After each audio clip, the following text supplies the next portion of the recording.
계속해서 우리가 하이델베르크 요리문답의 이 마지막 부분인 주기도문에 대해서 다루고 있습니다. 앞선 시간에 살핀 것처럼 이 주기도문은 크게 두 부분으로 나눠지거든요. 첫 번째 부분은 하나님께 대한 부분이고, 이제 두 번째 부분은 우리에게 대한 부분입니다. 핸드북 보고 계시죠? 예, 쉬워서 답 다르셨죠? 예, 하나님께 대한 부분은 하나님의 이름, 그리고 하나님의 나라, 하나님의 뜻에 대한 강구입니다. 가로가 3개 쓸 텐데 하나님에 대한 부분은 이름, 나라, 뜻에 대한 강구. 이미 우리가 살폈습니다. 자, 그 다음에 이제 우리에게 대한 부분이 뭔가? 가로 3개가 있죠. 양식, 죄 사함, 구원. 이 부분을 구하는 겁니다. 하나님께 대한 부분 3가지를 강구하고, 이제 우리에게 대한 부분 3가지를 강구하는데요. 자, 그렇다면 이제 주기도문의 두 번째 큰 부분이면서 네 번째 강구에 대해서 한번 살펴보기 원합니다. 자, 주기도문의 네 번째 강구는 무엇입니까? 자, 오늘날 우리에게 일용할 양식을 주옵소서입니다. 오늘날 우리에게 일용할 양식을 주옵소서. 자, 일용할 양식을 달라고 구하는데요. 여기서 일용할 양식이 무엇입니까? 하루 동안 먹을 양식, 즉 삼시세끼 이 밥을 의미합니까? 그 양식도 맞죠. 그러나 더 넓은 면에서는 이러한 양식은 먹을 것을 포함한 우리에게 필요한 모든 것을 의미합니다. 우리 삶에 필요한 모든 겁니다. 하루하루를 살아가면서 필요한, 우리 이 땅을 살아가면서 필요한 의식주, 또 건강, 물질, 살아갈 힘, 이 모든 것을 다 의미합니다. 따라서 이 주기도문의 네 번째 기도는 우리에게 필요한 모든 것을 구하는 기도입니다. 모든 것을 주시기를, 단순히 양식만 주시는 것이 아니라 양식을 포함한 모든 것을 구하기를, 얻기를, 주시기를 간구하는 기도입니다. 그렇다면 이 일용할 양식을 주옵소서라는 이 네 번째 기도에는 무슨 의미가 있는가? 이 기도를 통해서 우리는 무엇을 알 수 있는지 살펴보기 원하는데요. 자, 125문의 질문과 답을 함께 읽어보겠습니다. 자, 125분 우리 핸드북 보시고 앞에 화면 보시고요. 같이 제가 제목을 읽으면, 질문을 읽으면 답을 해주면 되겠습니다. 자, 125문 네 번째 강구는 무엇입니까? 오늘 우리에게 모든 것을 내려주시며 그리하여 오직 주님이 모든 좋은 것의 근원임을 깨닫게 하시고 복 주시지 않으면 우리의 염려나 노력, 심지어 주님의 선물조차도 우리에게 아무 유익이 되질 못함을 알게 하옵소서. 그러므로 우리로 하여금 어떤 피조물도 의지하지 않고 오직 주님만 신뢰하게 하옵소서. 아멘 안 나옵니까? 아멘 나오죠.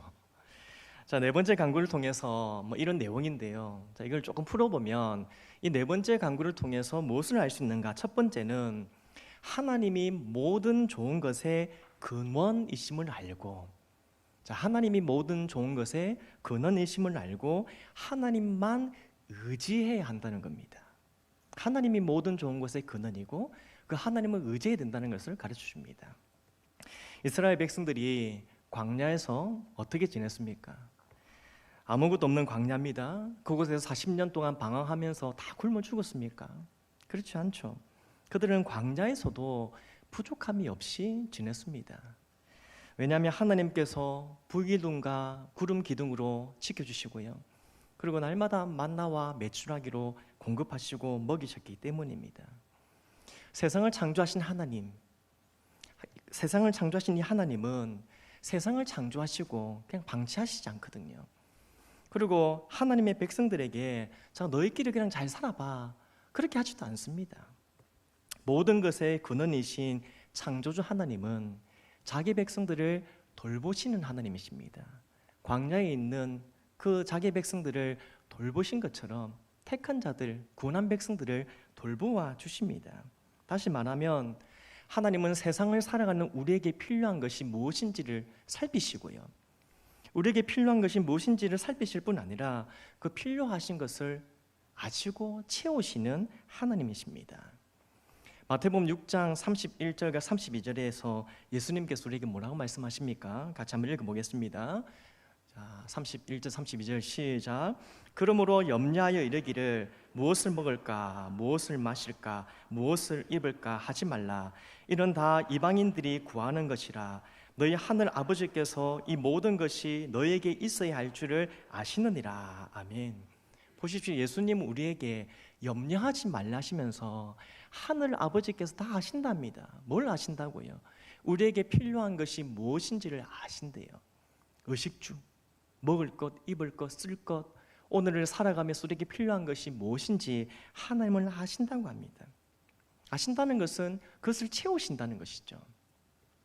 또 마태복음 7장 11절에서는 하늘에 계신 아버지께서는 너희가 구하는, 아버지께 구하는 자에게 좋은 것을 주시겠다고 그렇게 말씀합니다. 하나님께 구하는 자에게 좋은 것을 주신대요. 그렇습니다. 하나님은 가장 좋은 것 주시는 분이시죠. 그래서 우리의 죄를 사시고 우리를 구원하기 위해서 독생자 예수님을 보내주십니다.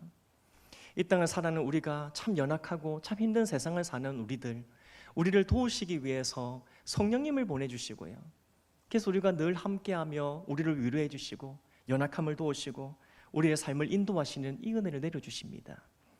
이처럼 하나님은 우리의 육체에 필요한 것, 영혼에 필요한 것, 이 모든 것들을 채우시는 좋은 아버지십니다. 그런데 우리는 살아가면서 하나님이 아닌 사람과 환경을 의존할 때가 있지 않습니까? 누구를 만나면, 누가 나에게 어떻게 해주면, 좋은 기회가 생기면, 어떤 조건이 되면 더 나은 삶을 살 수 있다, 그런 생각이 듭니다. 솔직히 우리가 사람과 환경을 보지 않을 수가 있습니까?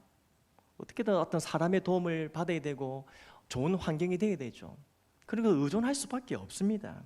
하지만 우리 인생은 세상의 그 어떤 사람에게, 그 어떤 피조물에게 달려있지 않습니다. 이스라엘 백성들의 가장 큰 잘못이 무엇입니까? 힘겨운 시간을 보낼 때, 인생을 살아갈 때 하나님이 아닌 다른 것을 의지하였다는 겁니다. 그들은 힘겨운 순간에 그들의 어떤 필요한 것이 있을 때에 하나님이 아닌 다른 신을 찾고요, 주변의 강대국을 의지하기도 하였습니다. 그래서 어떻게 되었습니까? 잘 되었습니까? 사람을 찾고 환경을 의지하고 다른 것을 찾아서 잘 되었습니까? 아니죠. 잘 되기는커녕 더 망하게 되었습니다. 세상 사람들은 살아가면서 뭔가 도움을 받기 원하는데요, 불안한 인생을 살기 위해서 어떻게 하면 하루하루 먹고 살 것인가, 어떻게 하면 이 인생에서 숨 쉴 구멍을 찾을 것인가, 그렇게 고민을 하다가 끝내 그들은 뭘 찾는가, 점을 보기도 하고요, 굿을 하기도 합니다. 놀라운 것은 하나님의 백성임에도 불구하고, 하나님의 백성인데도 굿을 하고 점을 보는 사람이 있습니다. 점을 봅니다. 실제로 제가 이전에 사역했던 교회 한 권사님이 너무 답답해가지고 그 타로 점 있잖아요. 너무 답답해가지고 기도해도 응답이 없는 것 같고 저기라도 한번 가볼까. 그래서 거기 갔습니다. 타로 점을 보고 왔어요. 괜히 갔다가 와서 후회는 했지만 그걸 찾아갑니다. 우리가 꼭 점집에 가지 않더라도 인터넷이나 신문이나 이런 것을 통해서 오늘의 운세 이런 거 보지 않습니까? 왜 그렇게 합니까? 재미삼아 그런 거 보기도 합니다. 너무 답답하고 또 너무 좀 어떻게 될까 내 인생 궁금하기도 하니까 재미삼아서 오늘 내 인생 어떤 일이 일어날까 궁금해서 보기도 하죠. 하지만 더 깊은 내면에는 하나님을 향한 신뢰가 약해졌기 때문에 그렇게 하는 겁니다. 확신하건대 하나님께서 우리에게 필요한 모든 것을 채우시는 분이라는 것을 믿는다면 하나님께서 모든 좋은 것의 근원이시고 자기 백성을 돌보시는 하나님이신다는 그 사실을 우리가 확실히 신뢰한다면 결코 다른 곳에 눈을 돌리지 않습니다. 다른 사람을 의지하지도 않고요, 다른 어떤 것을 기대하지도 않습니다. 따라서 하나님을 향한 신뢰는 우리의 삶과 직결됩니다. 하나님이 모든 좋은 것의 근원이라는 것을 신뢰하는 사람은 하나님께서 채우시는 일용한 양식, 하나님이 우리를 돌보아 주시는 그 하나님의 손길을 기대하며 살아갈 수 있습니다. 사랑하는 성도 여러분, 오늘도 우리가 분명히 기억해야 할 것은 세상에는 믿을 것이 없다는 사실입니다. 그렇습니다. 세상에 그 누구도 우리의 인생을 책임져 주지 않습니다. 우리가 누구를 의지하기도 되고 누구를 좀 기대하기도 하지 않습니까? 저 사람에게 뭐 도움을 받을까 이런 생각이 들지 않습니까? 하지만 그 누구도 우리 인생을 책임져 주지 못합니다. 세상의 그 어떤 피조물이라도 우리의 완전한 사랑으로 우리를 사랑해 줄 수도 없고요, 완전한 능력으로 우리를 도울 수도 없습니다. 완전한 사랑으로, 완전한 능력으로 우리를 돌보시고 우리를 도우시는 분은 오직 하나님밖에 없는 줄 믿습니다. 시편 126편 1절 1절 말씀 보십시오. 그렇게 우리가 어떻게 해야 되는가, 이 말씀 같이 한번 읽어보겠습니다. 시작. 내가 산을 향하여 눈을 들리라. 나의 도움이 어디서 올꼬? 나의 도움은 천지를 지으신 여호와에게서로다. 아멘. 아멘입니다. 그러면 우리는 이 네 번째 기도를 드리면서 오늘날 우리에게 일용할 양식을 주옵소서, 날마다 이 간구를 드릴 때 무엇을 생각해야 되는가? 우리의 눈을 들어서 하나님은 모든 좋은 것의 근원이라는 것을 기억하면서 하나님만 바라봐야 합니다. 모든 좋은 것의 근원이신 하나님만 바라보고 하나님만 의지해야 합니다. 바라기는 오늘도 우리에게 일용할 양식을 주시기를 간구하시면서요, 우리의 마음, 우리의 시선을 하나님께 고정시키고 하나님을 더욱 의지하는 우리 모두가 되기를 간절히 소망합니다. 그래서 하나님께 맡긴 인생을 책임져 주시는 하나님의 그 은혜, 우리 인생의 필요를 채워주시는 그 하나님의 은혜를 누리고 사는 우리 모두가 되기를 간절히 소망합니다. 자, 이 네 번째 간구를 통해서 알 수 있는 또 하나의 교훈은 뭔가? 자, 핸드북의 둘째인데요. 둘째, 하나님이 복 주시지 않으면 아무 유익이 없는 줄 알고 날마다 일용할 양식을 구해야 한다는 것입니다. 자, 하나님이 복 주시지 않으면 아무 유익이 없는 줄 알고 날마다 일용할 양식을 구해야 합니다. 자, 세상 사는 사람들은 이 세상에서 우리는 많은 것을 얻고 누리고 살아가죠. 열심히 일해서 돈을 모으기도 합니다. 그리고 그렇게 그게 노력하지 않았는데 부모님으로부터 얻게 되는 것도 있습니다. 하지만 어떤 경우든지 저절로 주어진 것은 아니죠. 내가 열심히 일해서 받았든지 아니면 다른 사람을 통해서 얻게 됐든지 이 모든 것은 하나님께서 주셨기 때문에 내가 얻게 된 겁니다. 하나님께서 복 주셨기 때문에 내가 누리고 있는 것입니다. 반대로 말하면 하나님께서 주지 않으시면 우리는 얻을 수가 없고요, 하나님께서 가져가시면 우리는 한순간에 모든 것을 잃을 수 있다는 사실입니다. 어리석은 부자 이야기를 한번 보십시오. 한 부자가 밭에 소출이 풍성하죠. 그래서 곡식이 너무 많으니까 이 곡식 쌓아둘 창고 걱정을 합니다. 더 큰 창고, 더 많은 창고를 늘려서 곡식 쌓겠다 이거죠. 자기의 곡식, 자기 재산 다 쌓아두려고 합니다. 그런데 그런 부자를 두고 하나님께서 이렇게 말씀하십니다. 어리석은 자여, 오늘 밤에 내 영혼을 도로 찾으리니 그러면 내 준비한 것이 누구의 것이 되겠느냐. 그렇게 열심히 일해서 쌓아놨는데, 야, 내가 엄청난 복을 받고 누리고 있다고 그거를 누리고 있는데 하나님께서 가져가시면 끝입니다. 우리가 아무리 열심히 살고 땀 흘려 모으고 쌓아도 하나님께서 거두가시면, 우리의 복의 근원 대신 하나님께서 가져가시면 모든 것이 물거품처럼 사라진다는 것입니다. 그래서 시편 127편 1절에서는 이렇게 고백하죠. 시편 127편 1절 같이 한번 읽어봅니다. 시작. 여호와께서 집을 세우지 아니하시면 세우는 자의 수고가 헛되며 여호와께서 성을 지키지 아니하시면 파수꾼에 껴있음이 헛되도다. 아멘. 하나님께서 주지 않으시면, 하나님께서 지켜주지 않으시면 아무 소용없다는 이야기죠. 오늘 125문의 이 답 중반 부분도 이렇게 이야기하죠. 주님이 복 주시지 않으면 우리의 염려나 노력, 심지어 주님의 선물조차도 우리에게 아무 유익이 되지 못함을 알게 하옵소서. 주께서 주지 않으시면 아무 유익이 없는 겁니다. 그렇습니다. 우리가 밤새 염려하고 열심히 살아간다고 저절로 잘 되는 것이 아니죠. 이미 많은 것을 누리고 있습니다. 지금도 많은 것을 얻고 누리는 분들 계실 텐데요. 그 누리고 있다고 해서 그것이 영원하지도 않습니다. 주님께서 주지 않으시면 우리는 얻을 수 없고, 주님께서 가져가시면 아무것도 가질 수 없습니다. 그러므로 우리가 뭘 해야 되는가?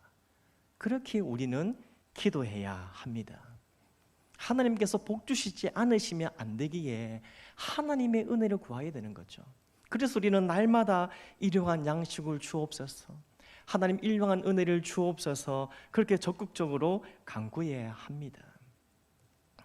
그런데 이런 생각이 좀 드는 때가 있지 않습니까? 하나님께서 다 아신다는데 그냥 주시면 안 됩니까? 하나님 다 아신다면서요. 우리에게 필요한 것 뭔지 다 아신다면서요. 그럼 그냥 주시면 안 됩니까? 이런 생각 들 때 있잖아요. 답은 뭐냐? 안 됩니다. 오늘 하나님께서는 일용한 양식을 구하라 하십니다. 왜냐하면 기도를 통해서 얻게 되는 유익 때문입니다. 일용한 양식을 구하는 기도, 그리고 하나님께 기도하는 그것을 통해서 우리는 무엇을 얻을 수 있는가? 어떤 유익을 얻는가? 첫째로 일용한 양식을 구하는 이 기도를 통해서 하나님께서 신실한 아버지심을 확인하고 하나님과 더욱 친밀한 관계를 가질 수 있습니다. 기도를 통해서 하나님이 내 아버지임을 고백하며 하나님과 교제하고 그 은혜, 그 친밀한 은혜를 누리는 거죠. 두 번째로는 이 기도를 하면서 하나님을 의지하는 법을 배우며 더 하나님 앞에 겸손한 마음을 가질 수 있습니다. 기도하면서 하나님이 안 주시면 안 되지, 주님께서 복 주시지 않으면 우리는 아무 것을 얻을 수 없지. 그래서 기도를 통해서 하나님을 의지하게 되고요, 더 겸손한 마음을 갖게 되는 거죠. 셋째는 이 일용한 양식을 구하는 기도를 하면서 모든 것이 하나님께서 공급해 주셨다는 것을 알고 더욱 하나님께 감사하는 삶을 살게 됩니다. 하나님께서 주셨다는 것을 기도를 통해서 확인하게 되는 거죠. 그래서 더 감사하게 됩니다. 그래서 우리는 날마다 기도해야 하는 것입니다. 솔직히 우리가 매일의 은혜를 구하지 않아도 된다면, 우리가 기도하지 않아도 된다면 정말 날마다 하나님을 기억하고 감사하며 살 수 있겠습니까?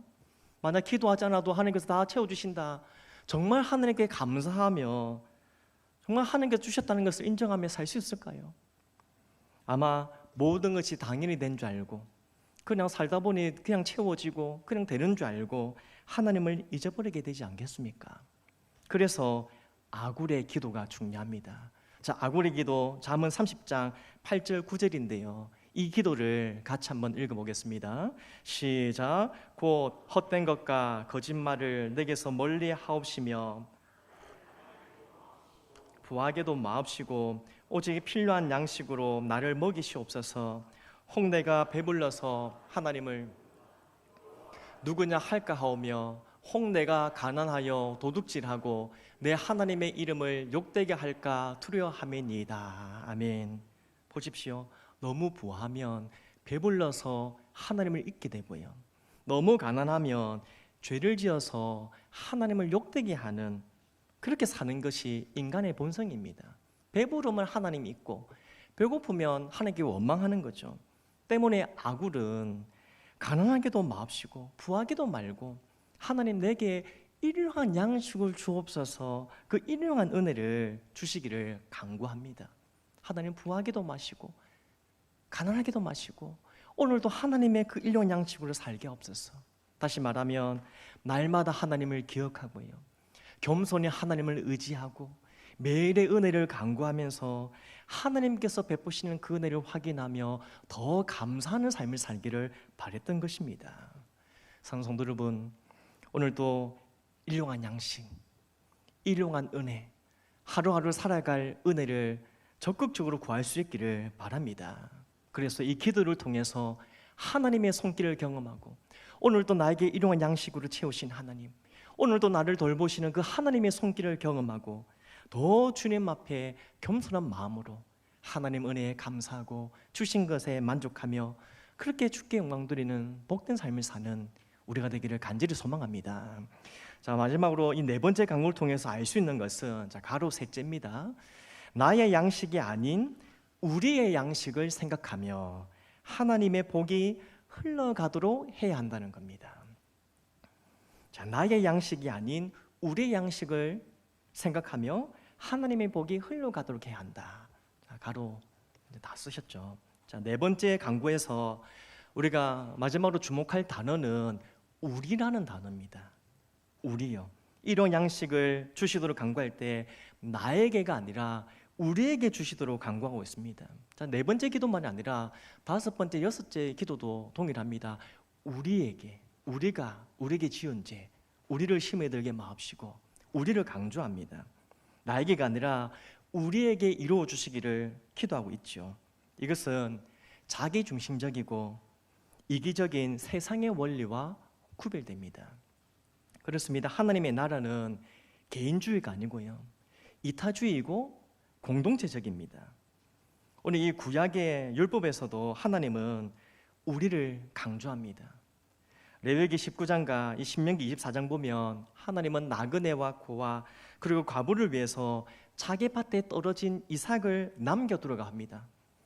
사실 우리가 뭐 재산이 있으면 다 끌어모으지 않습니까? 이삭까지도 탈탈 이렇게 다 끌어모아야 되는데 다 남겨놓아요. 왜요? 나를 위해서가 아니라 다른 사람을 위해서. 가난한 자, 배가 고픈 사람이 그 이삭을 주어서 생명을 부지할 수 있도록 하기 위해서 이삭을 남겨두라고, 베풀라고 그렇게 말씀합니다. 신학교에서도 초대교회를 한번 보십시오. 사도행전 4장 30절 말씀인데요, 같이 한번 읽어보겠습니다. 자, 시작. 믿는 무리가 한 마음과 한 뜻이 되어 모든 물건을 서로 통용하고 자기 재물을 조금이라도 자기 것이라 하는 자가 하나도 없더라. 아멘. 보십시오. 누구도 자기 재물을 자기 것이라 하지 않고 모든 것을 함께 나눕니다. 자기를 강조하지 않고 자기만 생각하지 않고 우리를 생각하고 함께 나눕니다. 왜냐하면 하나님은 한 사람만이 아니라 모두가 함께 행복하기를 바라시기 때문에 그렇게 하는 겁니다. 이것이 바로 하나님 나라의 원리이고 복음의 능력입니다. 사실 보통 사람들은 자신의 유익과 즐거움 위해서 양식을 구하죠. 자신의 것을 위해서 기도합니다. 자기에게 필요한 것 생각하고요, 자기의 성공을 구하고 자기의 행복을 구하고 그것을 얻으면 그만입니다. 하지만 하나님의 사람들은 자신이 아닌 하나님을 생각해야 합니다. 바울의 권면처럼 먹든지 마시든지 무엇을 하든지 다 하나님의 영광을 위하여 살아야 합니다. 그 말씀에 충실한 사람들은, 하나님의 영광을 위해서 사는 사람들은 자신만이 아니라 우리를 생각하게 됩니다. 하나님 영광을 위해서 사는 사람은 나만 배부른 것으로 만족하지 않습니다. 다른 사람에게도 일용할 양식이 충분히 있는지를 살핍니다. 내가 하나님의 은혜로 일용 양식으로 오늘 만족하며 사는데 다른 사람도 일용 양식으로 만족하고 있는지를 살피면서요, 우리 모두의 필요가 채워질 수 있도록 간구하고 그렇게 돌아봅니다. 그래서 우리의 삶을 통해, 그렇게 함으로 우리의 삶을 통해서 하나님 나라를 실현하고요, 하나님의 이름을 높이고 하나님께 영광을 돌리게 되는 것입니다. 성도 여러분, 살다 보면 우리가 일용한 양식으로 주신 또 감사한데 일용한 양식 그 이상의 경우를 얻을 때가 있지 않습니까? 그냥 하루 먹고 사는 정도가 아니라 하나님께서 그 이상을 주시는 거예요. 남들보다 조금 더 힘이 있게 하시고요, 남들보다 더 지혜롭게 하시고 때로는 남들보다 더 부하게 하십니다. 왜 하나님께서는 때로는 일용한 양식 그 이상의 것을 우리에게 주실까요? 자, 너는 특별한 은혜 받았어, 그거 기억하고 감사해, 그 정도입니까? 아닙니다. 그 정도 때문에 그렇게 일용한 양식 그 이상의 복을 주는 것이 아닙니다. 하나님께서 내게 일용한 양식 그 이상의 것을 주시는 것은 내게 주신 것으로 다른 사람을 생각하라는 사인입니다. 다시 말해, 나만 누리지 말고 내가 너에게 일용한 양식 그 이상의 준 것으로 다른 사람들을 생각하고 다른 사람들과 함께 나누라고 그렇게 우리에게 역사하시는 것입니다. 아기가 태어나면 손을 꽉 쥐죠. 갓난 아기 태어나면 손 꽉 쥐잖아요. 그럼 손을 이렇게 펴도 또 꽉 쥡니다. 엄마 아빠가 그 꽉 쥔 손 안에 손가락을 딱 넣으면 어떻게 합니까? 그럼 더 움켜쥐려고 하죠. 갖는 아이는 이 손을 펴지 않습니다. 펴면 오므리고 또 옮기시죠. 그런데 아기처럼 손을 펼 줄 모르는 사람이 있습니다. 하나님께서 내 손에 복을 주셨는데 그 손을 펼 줄 모릅니다. 하나님께서 다른 사람과 나누라고 내 손에 복을 주셨는데 이 손을 펴서 나누지 않고 빼앗기지 않으려고 더 옮겨지는 거예요. 하나님 주신 것을 손을 펴고 나눠야 되는데 손을 끝까지 옮겨지고 내 것을 여기고 꼭 옮겨지는 사람이 있습니다. 여전히 우리가 아니라 나만 생각하고 있는 것이죠. 따라서 우리는 손을 펴는 연습을 해야 합니다. 손 한번 펴보실래요? 이 손 펴는 연습해야 됩니다. 아기가 잼잼 하죠. 이제 손을 오므렸다 폈다 이 연습시키지 않습니까? 잼잼 하면서 우리도 이렇게 손을 옮겨진 손을 펴는 연습을 해야 됩니다. 이게 무슨 연습인가? 그냥 혈액순환 연습하는 게 아니고요. 영적인 의미로 하나님께서 주신 복을 나누는 연습입니다. 하나님께서 내게 주신 이 복을 손을 펴서 나누는, 그래서 잼잼을 생각하면서 하나님 주신 이 복을 내가 옮겨지지 말고 펴서 나눠야 되겠다. 이 연습을 하고 이 생각을 하고 살아야 되는 거죠. 음식을 나누고요, 물질을 나누고, 때로는 재능도 나누고, 때로는 사랑도 나누는 겁니다. 바라기는 오늘 하나님께서 일용할 양식으로 공급하시면 그 은혜에 감사하고, 또 나에게 주시는 양식만 구하지 말고 우리에게 일용할 양식을 주옵소서 그렇게 간구하시면서 나뿐 아니라 우리 모두에게도 모두가 이 은혜를 누릴 수 있도록, 또 나에게 주신 그 은혜가 다른 사람에게도 흘러갈 수 있도록 그렇게 간구하고 그 은혜를 함께 누리는 복된 삶 되기를 간절히 소망합니다. 말씀 맺습니다. 어린 아이들은 정말 걱정 없이 지내죠. 걱정이 없습니다. 매일 먹고 놀고 자고 부족함 없이 지냅니다. 아침에 일어나면 뭐 먹을지, 무슨 옷 입을지, 저녁에 놀다가 오면 잘 곳 있는지 생각 안 하잖아요. 부모님이 이미 다 주셨기 때문입니다. 그런데 점점 자라면서 염려가 생기기 시작합니다.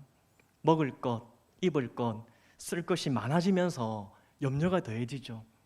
그것도 그 쓸 것이 많은데 부모님이 더 이상 해주시지 못한다는 생각이 들면 염려가 더 커집니다. 하지만 부모님이 능력이 많다면, 모든 걸 해줄 수 있다면 염려할 필요가 있겠습니까? 모든 필요를 채워줄 수 있는 분이라면, 우리 부모님이 모든 것을 채워줄 수 있는 그런 분이라면 염려할 필요가 있겠습니까? 사랑하는 성도 여러분, 우리가 하루하루를 살아가고 있는데요, 필요한 것이 있지 않습니까? 필요한 것이 많습니다. 그러면서도 염려도 있습니다. 인생을 살아가면서 필요한 것이 너무 많아서 염려가 커지고 있습니다. 그런데요, 왜 염려가 커지는가? 필요한 것이 많으니까 염려도 커진다? 그것이 아닙니다. 하나님을 신뢰하는 믿음이 부족하니까 염려가 커지는 겁니다. 하나님께서 우리를 얼마나 사랑하시는지, 하나님의 능력이 얼마나 많으시는지, 오늘도 하나님은 일용할 양식을 나에게 주시고 내 인생의 모든 필요를 채우시는 신실한 분이시다. 그 신뢰가 있으면 우리에게 필요한 것이 많아도 염려가 많아지진 않죠. 하나님을 신뢰하면 오히려 하나님을 향한 기대가 커집니다. 하나님을 신뢰하면 신뢰할수록 그 신뢰가 더 커지면 하나님께서 오늘도 나를 돌보신다, 오늘 내 인생을 인도하신다, 오늘 일용할 양식을 먹이신다는 그것을 신뢰하기에 감사와 찬양이 더 커집니다. 바라기는 오늘도 하나님께서 우리를 일용할 양식으로 먹이시고 돌보고 계신다는 그 사실을 100% 신뢰하고 하나님만 바라보는, 하나님만 의지하는 우리 모두가 되기를 간절히 소망합니다. 하나님은 어제도 우리를 돌보셨고요, 오늘도 우리를 돌보시고 계시고 내일도, 다음 주도, 내년에도 평생도록 우리를 돌봐주실 줄 믿고 그 하나님을 의지하면서 감사로 사는 인생이 되기를 간절히 소망합니다. 그리고 날마다 일용할 양식과 하나님의 은혜를 구하시면서 그 하나님의 은혜로 살고 그 하나님의 은혜를 나누고, 그래서 더 하나님의 이름을 높여드리고 주의 영광을 드러내는 그는 우리 모두 되기를 주님 이름으로 축복합니다.